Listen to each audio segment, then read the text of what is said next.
जी जी, मैं सत्य के आकलन के रिपोर्टर माननीय पूर्व मुख्यमंत्री डॉक्टर जगन्नाथ मिश्रा जी के आवास में हूं, जहां पे मैं आज श्री मनीष कुमार मिश्रा जी से बातचीत कर रहा हूं। मनीष जी, आप अपने बारे में कुछ बोलिए।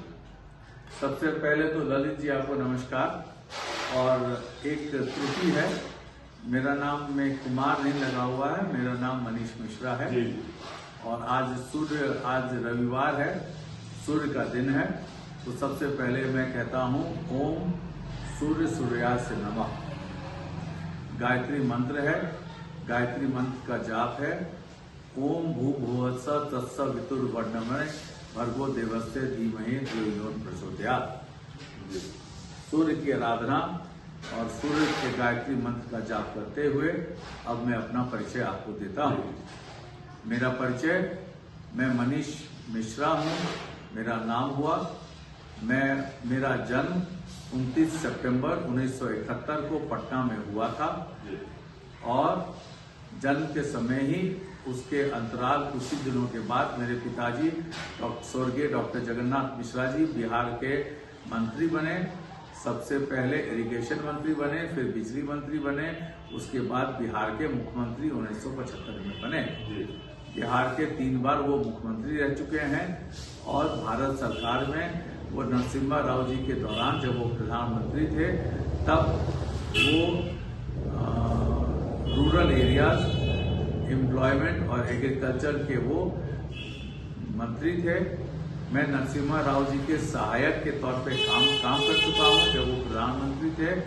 जब मेरे पिताजी अंतिम बार मुख्यमंत्री थे 1989 और 90 के दौर में, तब मैं उनके नीचे राज्य को भी संभाल चुका हूँ एक सहायक के रूप में। मैं 1977 से इलेक्टोरल पॉलिटिक्स को बहुत बखूबी जानता हूँ। मुझे नहीं लगता है इलेक्टोरल पॉलिटिक्स में जहां तक मेरे से जानकारी किसी और को ज्यादा इस देश में होगी। इलेक्टोरल पॉलिटिक्स का मतलब क्या है, ये व्याख्या जो लोग नहीं जानते हैं वो कृपया करके गूगल में जान लें। इलेक्टोरल पॉलिटिक्स होता है कि कैसे हम किसी उम्मीदवार को जिताएं, कैसे किसी उम्मीदवार को हराएं, ये इलेक्टोरल पॉलिटिक्स होता है। वर्तमान में मैं एक चाणक्य शक्ति के नाम से एनजीओ चलाता हूं, जिसको 80G इनकम टैक्स और 12AA इनकम टैक्स से सर्टिफिकेट प्राप्त है। इस चाणक्य शक्ति की स्थापना 3 अगस्त 2023 को पटना में पंजीकृत किया गया और इसके तहत पहला कार्यक्रम 19 अगस्त 2023 को मौर्या होटल पटना में मेरे पिताजी के चौथे पुण्यतिथि पर हुआ, जिसमें मैंने समस्त जो मेरे 11 चाचा स्वतंत्रता संग्रामी थे उनको मैंने नामांकित करते हुए और भारत के जितने भी स्वतंत्रता संग्रामी रहे हुए हैं उनके श्रद्धांजलि में मैंने चाणक्य शक्ति को स्थापना की और उनके नाम से मैंने उनके चरणों कदम में डाल दिया। चाणक्य शक्ति का मुख्य उद्देश्य वो चाहता ये है कि भारत एक विकसित राष्ट्र बने, एक विकासशील राष्ट्र बने।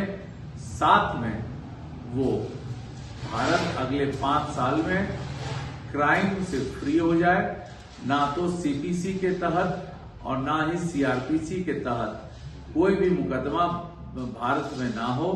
जैसा भारत के स्वर्ण काल में 4th शताब्दी में चंद्रगुप्त द्वितीय के समय था, जब भारत सोने की चिड़िया कहलाई।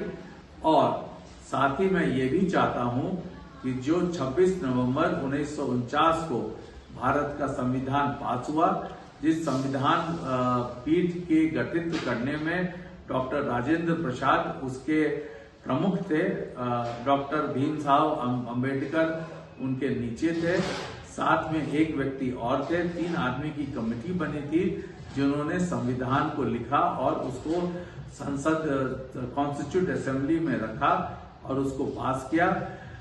बाकी समय में पहला अमेंडमेंट श्री पंडित नेहरू, श्री तो मैं नहीं लगा सकता, स्वर्गीय पंडित नेहरू जी ने पहला अमेंडमेंट लाया और व्हिप की व्यवस्था उन्होंने की, जो मेरे हिसाब से लोकतंत्र के लिए सबसे खतरनाक है।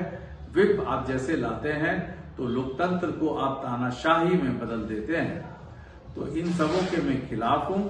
बहुत ही ज्यादा खिलाफ हूं और चाणक्य शक्ति का मूलतः कार्यक्रम मैंने बता दिया है कि वो एक विकासशील और विकसित भारत के तरफ प्रयत्नशील है और वो एक ऐसा देश देखना चाहता है जहां पर किसी तरह का क्राइम ना हो, जहां पर किसी भी तरह का संविधान का एक एक अक्षर जो 300 से ज्यादा पेजेस में चल रहा है, पृष्ठों में चल रहा है, उसकी यहाँ पर स्थापना हो, उसकी यहाँ पर हर जगह कोने कोने में लागू हो।